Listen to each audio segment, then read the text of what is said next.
Hello, everybody, and welcome to this next interview in my series of data school coach interviews. And today I'm with the great Lorna Brown. Hi, Andy. How are you? I'm great. Tell everybody a little bit about your background as a data schooler itself. Okay, so I joined data school in 2015. So I was part Already? of cohort 2. 7 years ago? Yes, I know. Feels like a very long time. But before that, I was a sports analyst with British Gymnastics. Okay. So I was doing some Tableau work with them, so I loved it, and then joined the data school. The first 4 months, I wish I could go back, but I don't think you'll let me back in now, No, will you? You wouldn't get in. Yeah, I didn't think so. And then went on to do, at the time, it was 3 placements. Yeah. I was with United Utilities, which is a water company, and then I went to UBS, and then finally JLR. Okay, great.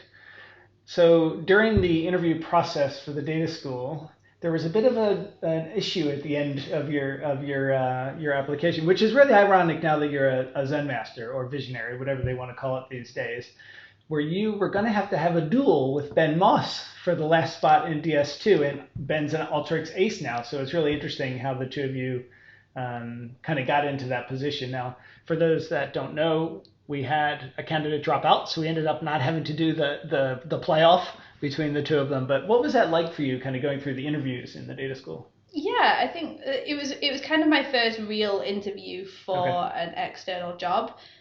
So it was quite nerve-wracking coming to London, having to be in person for the interviews. I think I was like one of the first in the interviews as well. So yeah, it was quite a nerve-wracking day, and then it felt like it was a normal process when you emailed to say, oh, we're just deliberating, we might need to bring you back for another interview. And then when I eventually got into the DS, I realised, everyone else found out on that day and we didn't. So yeah, it was definitely interesting. But no, it was a great process, learning Tableau. I'm very embarrassed about my application because I wouldn't get in now with it.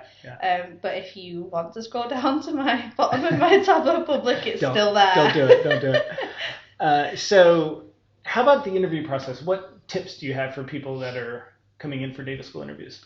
I'd say look at obviously for me, we didn't have many past data school applications to look at, but now it's definitely worth looking at those final interviews and what it takes to get into the DS and kind of base your opinion on that. But definitely take advantage of the free training that we host as the Information Lab.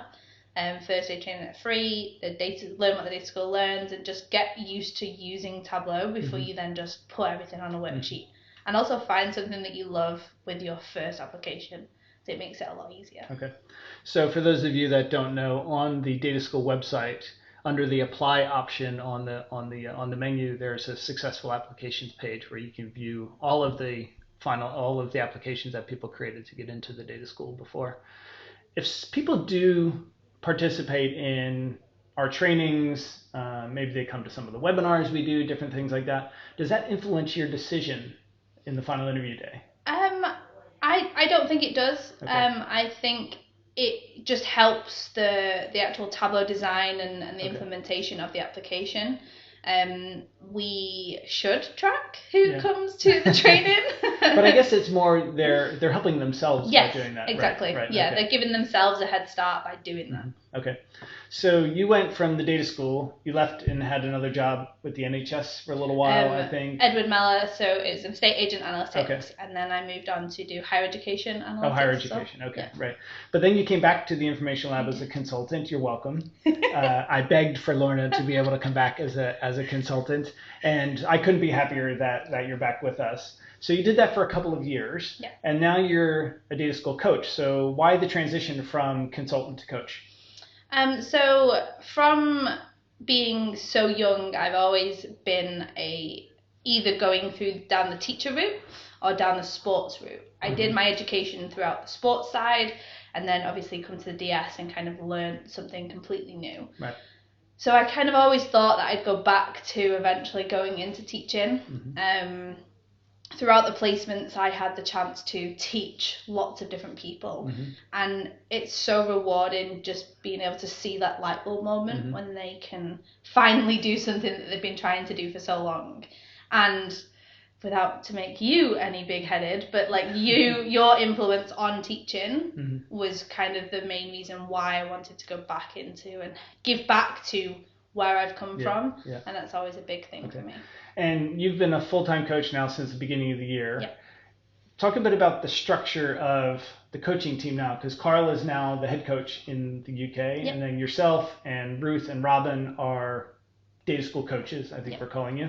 But you each kind of manage a cohort, is that right? Yeah, so we're each going to take ownership of one cohort.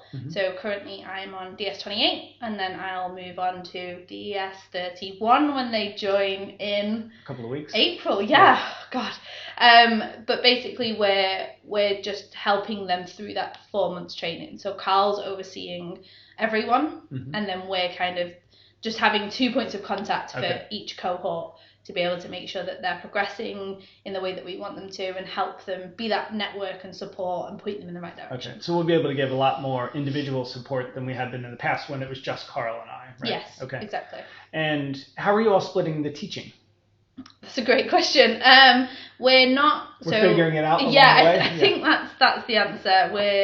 We're not, so like I think some people are thinking that we're just going to be teaching, so I'd just be teaching DS28. Right. We don't want to do that because we still want to give the cohorts a variety of different teachers. Right.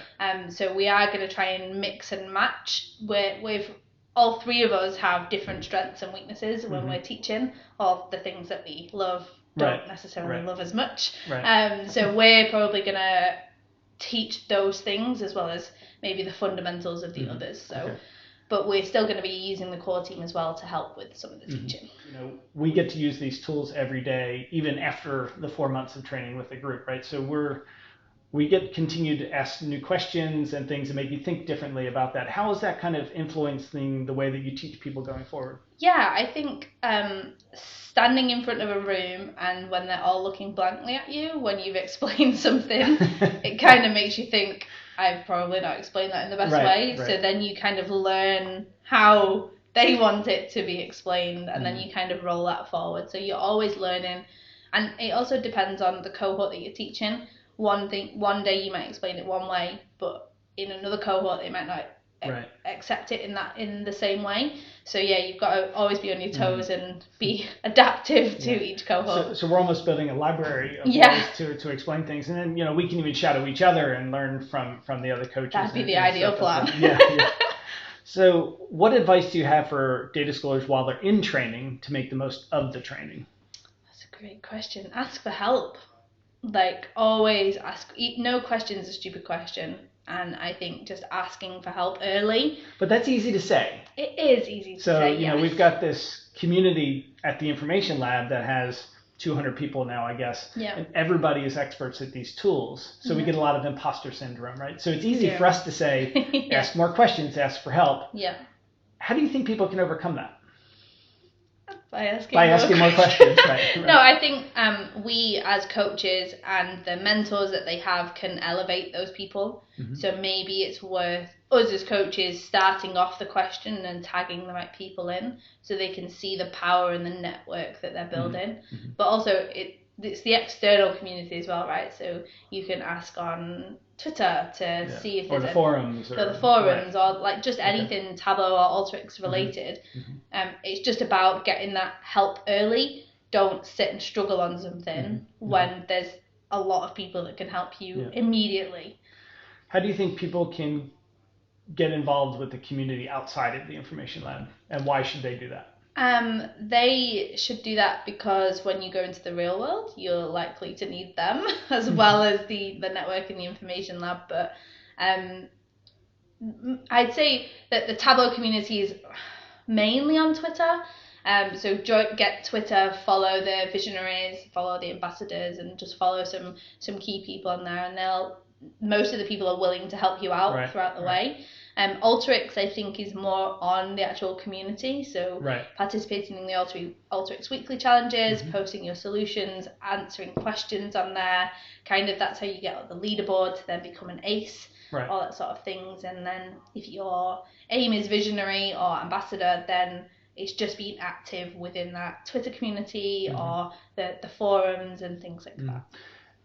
What about all of the community projects, particularly in Tableau. Alteryx doesn't really have them. They more have the weekly challenges, but there's lots and lots of different community projects going on there. How should people pick and choose which ones to work on? Yeah, I guess that's again a especially now preference. that Makeover Monday is gone. So. Yeah, there's one that's come in its place though. Back to Biz Basics. Okay. I see a lot of it's very similar to the way that Makeover Monday was ran. Okay, good. And who's running that? Eric Ball Flash. Okay. Yeah. So he's running it, and he provides a data set, and you've got to keep it simple. Okay. So you're basically. So it's not necessarily a makeover. He's kind of doing the kind of second half of Makeover Monday where you have the data set and you make your own thing. Yes. But the idea is to keep it simple. As simple as possible. So basically he'd give a theme. So I think 1 week was like scatter plots. So he'd give a data set and then they'd have to create a simple viz. With scatter plots. Right. Maybe use Sarah Bartlett's example comes to mind where she did a beautiful scatter plot and annotated it really well, but kept it nice and clean and simple. Right. So the idea of it is to just try and keep it as simple as possible. Okay. And how do people find out about that? On the Tableau community page. So there is a link that has all of the Tableau community projects. Okay. But I assume it's like community.tableau.com. Yeah, something like that. Or tableau.com/community. So that sounds like a good way for people to get started. Yeah. Everything you create, put up on Tableau Public. Absolutely. Right? So never delete we never delete anything. So as coaches, when you come in for interviews, we're looking for that progression in your work. So again, like Lorna said, if you go all the way back to the beginning of her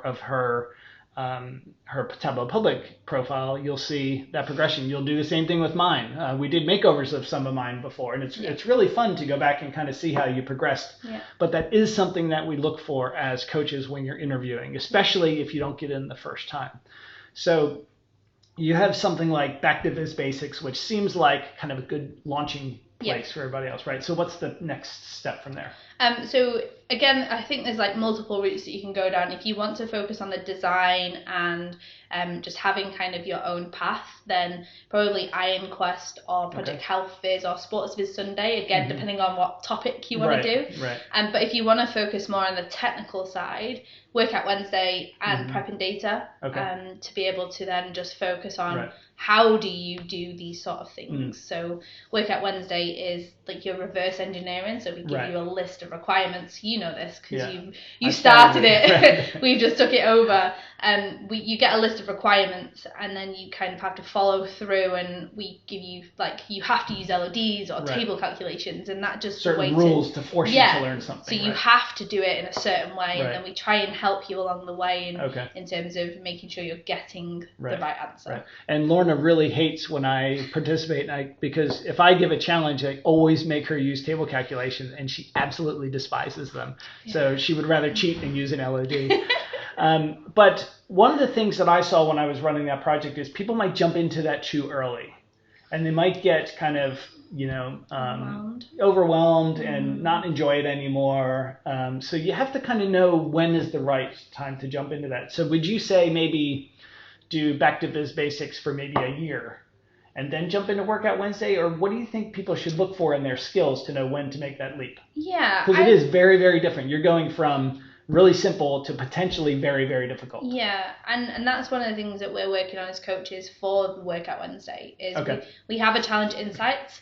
So if you are looking for the easier... That's the thing where when you submit your solution, you rate it basically. You rate, so the community rates it. We also rate it as coaches. Then we kind of take an average of that to see where it lies. Mm-hmm. Why do you do the average instead of the median? I think it's actually a weighted average, so the community weights more than the coaches. But yeah, I think going on to that and finding the easier challenges to get started. But I'd probably say maybe like 6 months of using Tableau. Day to day. Day to day, right? Yeah. Because then you're getting used to how it works. But then I think Workout Wednesday will also get you to use it day to day for the simple challenges that we do. So like how do you do quick LODs? Like how do you do running totals? Things like that. So we have got those challenges. We just do need to bring them out a little bit more in a direct way. I always forget that quick LODs exist because we've used them a certain way for so long. So where can they find on the Workout Wednesday website, how can they find that insight so they know sort of which ones to work on? So in the, it says Tableau Challenges, and then you click the drop down, and then underneath that it says Challenge Insights. Okay. So there's a and viz can in they there. sort it and know which ones? Okay, great. Okay, well, I don't have any more questions for you. Thank you very much for your time. You're very welcome. Thanks for having me. Okay, bye. Bye.